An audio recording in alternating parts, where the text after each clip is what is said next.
Two cities, unimaginable wealth, unspeakable wickedness.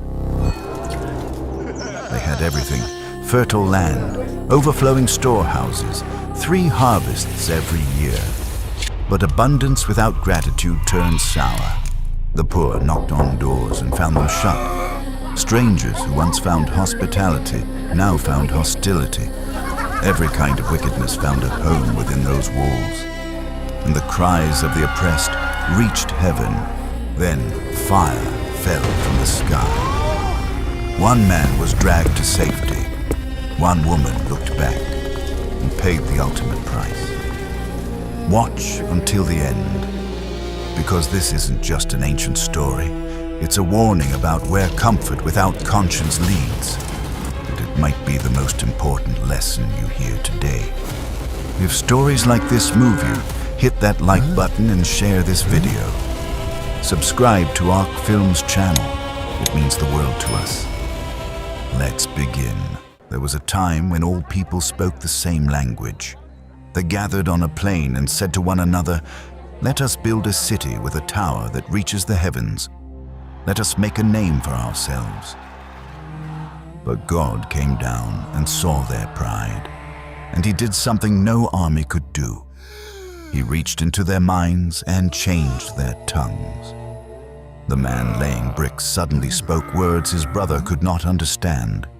Fathers called out to sons and heard only foreign sounds in return. Chaos swept through the construction site. Arguments erupted. Work stopped. No one could coordinate. No one could lead. The tower stood unfinished, and humanity scattered. What is happening? I cannot understand anyone. My own family speaks like foreigners. Some wandered for weeks, others for months. They crossed deserts where the sun cracked their lips and emptied their water skins. They buried children along the way.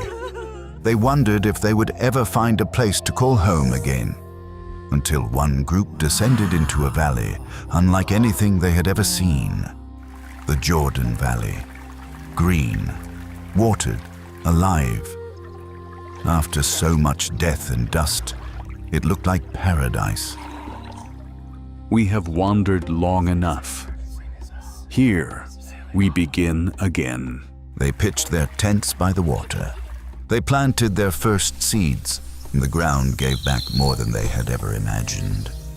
Years passed, then generations. 5 cities rose from the plain: Sodom, Gomorrah, Admah, Zeboim, and Zoar. Each had its own king, each had its own walls, but 2 cities towered above the rest. Sodom, ruled by King Bera, became the seat of power. Its workers shaped millions of mud bricks and stacked them into walls 5 meters thick. A 4-story palace rose at its center, and from its rooftop, Bera looked down on an empire.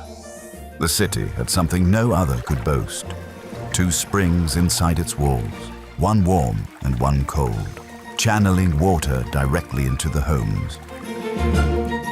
Let the other cities trade and farm. Sodom rules. Gomorrah, ruled by King Bersha, became the heart of commerce. Its market stretched for blocks, filled with merchants from Egypt, Babylon, and beyond. Caravans arrived daily carrying spices, textiles, and silver. What Sodom had in power, Gomorrah had in wealth. Every road in the valley leads to my gates. Every coin eventually passes through my hands. The 3 smaller cities, Admah, Zeboim, and Zoar, served their larger neighbors. They grew the grain. They raised the livestock. They depended on the protection of Sodom and the trade routes of Gomorrah. Together, the 5 cities formed a kingdom of plenty. 3 harvests each year, storehouses overflowing. Life was easy. Perhaps too easy. Prosperity as a shadow, and it was spreading across the cities of the plain. The people of Sodom and Gomorrah had more food than they could eat, more comfort than they could enjoy. But abundance without gratitude turns sour. Pride came first. The wealthy walked through the streets as if they had created the harvests themselves. They forgot the valley had been a gift. We built this. We owe nothing to anyone, not even the gods. Then came the hardness. The poor knocked on doors and found them shut. Widows begged and received silence. Strangers who once found hospitality now found hostility. Why should we share what is ours with people who are not our own? Then came the immorality. Men abandoned the natural way and pursued unnatural desires openly. What was once shameful became celebrated. What was once hidden was paraded through the streets. The strong exploited the weak. The judges protected the guilty. Every kind of wickedness found a home within those walls. The cries of the oppressed rose from the valley, day after day, month after month, and those cries reached heaven. While the cities sank into wickedness, a man named Lot was about to make a choice that would shape the rest of his life. Lot traveled with his uncle Abraham. God had called Abraham to leave his homeland and journey to a new land, a land of promise. Lot came along, and God blessed them both. Their herds multiplied, their wealth increased, their camps stretched wider each year, but the land could not support them both. Their herdsmen quarreled over pastures and wells. Let there be no strife between us. The whole land is before you. Choose where you will go, and I will take what remains. Lot lifted his eyes and looked east. He saw the Jordan Valley, green, watered, rich. He saw opportunity. He chose it for himself. Abraham settled in the hill country near Hebron. Lot pitched his tent toward Sodom. I will stay near the city, close enough to trade, far enough to stay separate. But nearness became closeness. Closeness became residence. Soon, Lot lived inside the walls. Then war came. 4 eastern kings attacked the cities of the plain and carried Lot away as captive. Abraham gathered 318 men, pursued the enemy, and rescued his nephew. Lot was free. He could have stayed with Abraham in the hills. Instead, he went back to Sodom. The pull of comfort was stronger than the warning of danger. Abraham sat at the entrance of his tent near the oaks of Mamre when 3 figures appeared on the horizon. These were no ordinary travelers appearing in human form. One was the Lord himself. The other 2 were angels. Abraham did not yet understand who they were, but he ran to meet them. He bowed low. He begged them to stay. My lords, do not pass by your servant. Let me bring water to wash your feet. Rest under this tree.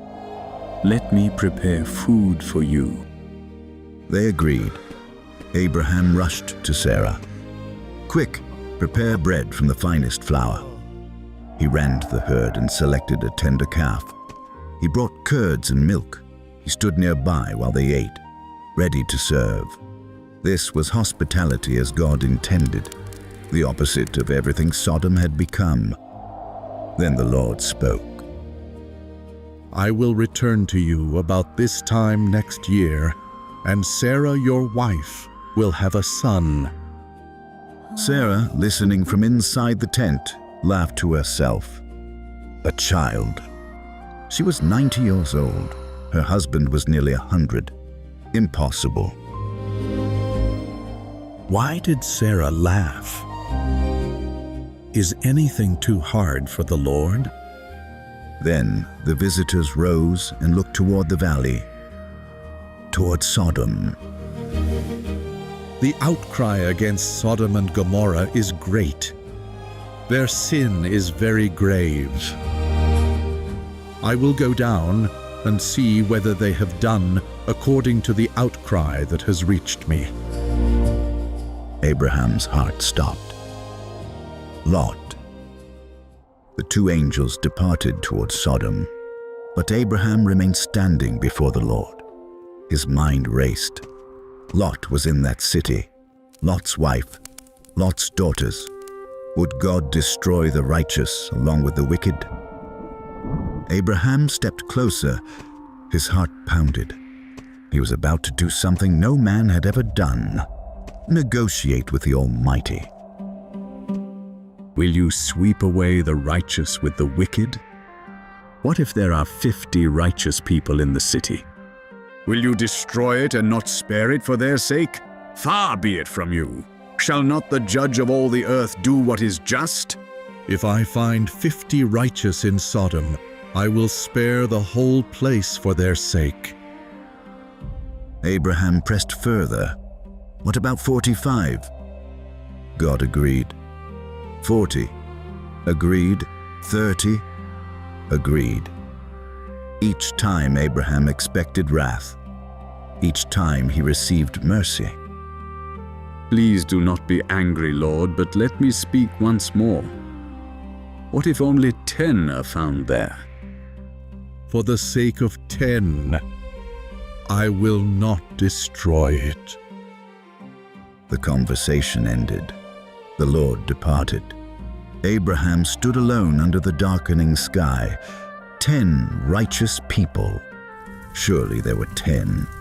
Lot and his family alone would be close to that number. Surely the city would be spared. He returned to his tent and waited. The two angels arrived at Sodom as evening fell. Lot was sitting at the city gate, the place where elders gathered, where business was conducted, where a man of position would be seen. When Lot saw the visitors, something stirred in him. Perhaps he recognized they were not ordinary men. He rose immediately and bowed with his face to the ground. My lords, please turn aside to your servant's house. Wash your feet. Spend the night. You can rise early and go on your way. No, we will spend the night in the square. Lot knew what happened to strangers who slept in Sodom's streets. He insisted strongly. They agreed and followed him home. He prepared a meal. He baked unleavened bread. For one evening, his house became an island of hospitality in a sea of cruelty. But before they lay down to sleep, footsteps gathered outside, then voices, then pounding. The men of Sodom surrounded the house, young and old, from every part of the city. No one stayed home. No one objected. Where are the men who came to you tonight? Bring them out to us. What they intended was unspeakable. Lot stepped outside and shut the door behind him. I beg you, my brothers, do not act so wickedly. The mob turned on him. Stand back! This foreigner came to live among us, and now he dares to judge us? We will treat you worse than them. They pressed against Lot, pushing toward the door, ready to break it down. Then the angels acted. They reached out, pulled Lot inside, and shut the door. From within, a burst of brilliant light flashed through the doorway. The mob stumbled backward, shielding their eyes. When the light faded, they wandered blindly, unable to find even the entrance they had been pounding on moments before. The investigation was over. The city had revealed its heart. Inside the house, the angels turned to Lot. Their words carried the weight of finality. Do you have anyone else here? Anyone who belongs to you, get them out of this place. The Lord has sent us to destroy it. Lot's blood ran cold. He rushed into the dark streets to find his sons-in-law. The men pledged to marry his daughters. He pounded on their doors. He told them the city would be destroyed by morning. They must leave now. They stared at him. Then they laughed. Destroyed? Look around you, old man. The walls still stand. The market will open tomorrow. Go home and sleep. Lot returned alone, his warning rejected. Dawn began to break. The angels grew urgent. Hurry. Take your wife and your 2 daughters who are here, or you will be swept away when the city is punished. But Lot lingered. So the angels seized him by the hand, him, his wife, and his 2 daughters, and pulled them out of the city. The Lord was merciful to him. Once outside the walls, the angels commanded them. Flee for your lives. Do not look back. Do not stop anywhere on the plain. Flee to the mountains, or you will be destroyed. But Lot was afraid. The mountains seemed far. He begged for mercy. Please, my lords, there is a small town nearby. Let me flee there instead. It is small. Let me escape there, and my life will be spared. The Lord granted his request. The town was called Zor, and for Lot's sake it would be spared. Even in judgment, mercy made room. Lot and his daughters ran toward Zor. The sun rose over the land. Then it began. The Lord rained down burning sulfur from heaven on Sodom, on Gomorrah. Fire fell on all of them at once. The great walls crumbled. The towers collapsed. The palaces where kings had looked down on their empire became tombs. The people who had mocked the poor, abused the stranger, and celebrated wickedness, all of them perished in moments. Only Zor was spared. One small town, because one man had asked for mercy. Lot kept running. His daughters kept running, but his wife stopped. She looked back, and she became a pillar of salt. The command had been clear. She could not obey it, and it cost her everything. Lot reached Zoar with his 2 daughters. Behind them, the valley that had once looked like the Garden of Eden was now a smoking wasteland. The sulfur poisoned the soil. The salt spread across the land. Nothing would grow there again. Not for generations. Not ever. The next morning, far away in the hill country, Abraham rose early. He walked to the place where he had stood before the Lord. He looked toward Sodom and Gomorrah. Dense smoke rose from the valley like smoke from a furnace. The cities were gone, but Lot was alive. The scripture says it plainly. When God destroyed the cities of the plain, he remembered Abraham. Abraham had prayed, and God had answered not by sparing the cities, but by pulling one family out of the fire. The prayer of a righteous man had reached farther than he knew, but the story left behind lessons that still speak to us today. The cities teach us that prosperity without gratitude is dangerous. Sodom and Gomorrah had everything: fertile land, abundant harvests, wealth beyond measure. But they forgot where it came from. Pride replaced thankfulness. Compassion disappeared. The poor became invisible. The stranger became an enemy. Their destruction was not sudden. It was the end of a long road paved with hardened hearts and ignored warnings. What we do with our blessings reveals who we really are. Lot teaches us the danger of drifting. He never planned to live in Sodom. He only looked toward it, then moved closer, then moved inside. Each step seemed small, Each compromise seemed reasonable, and even when angels told him to flee, he hesitated. He had to be dragged out. He survived, but lost his wife, his sons-in-law, and everything he had built. How close have you drifted towards something you never intended to be part of? The time to turn around is before you need to be dragged out. Abraham teaches us the power of prayer. When he heard Sodom would be judged, he stepped forward and spoke to God, not for himself, but for others. His prayer did not save the cities, but it saved Lot. The scripture says, when God destroyed the cities, he remembered Abraham. Your prayers reach farther than you know. Someone's survival may depend on them. Lot's wife teaches us the cost of looking back. She was steps away from safety.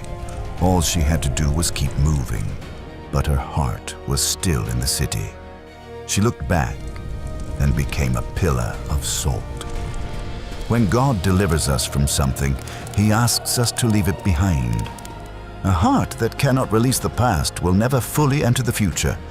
Finally, this story teaches us that mercy exists even in judgment. Fire fell, cities burned, but angels took a family by the hand and pulled them to safety. A small town was spared because one man asked. Judgment is real, but so is mercy. And mercy is always looking for an opportunity to rescue. If you are drifting, stop now. If you are hesitating, move. If you keep looking back, release it. And if someone you love is in danger, pray. The smoke has cleared over Sodom, but the lessons remain, written in salt and ash.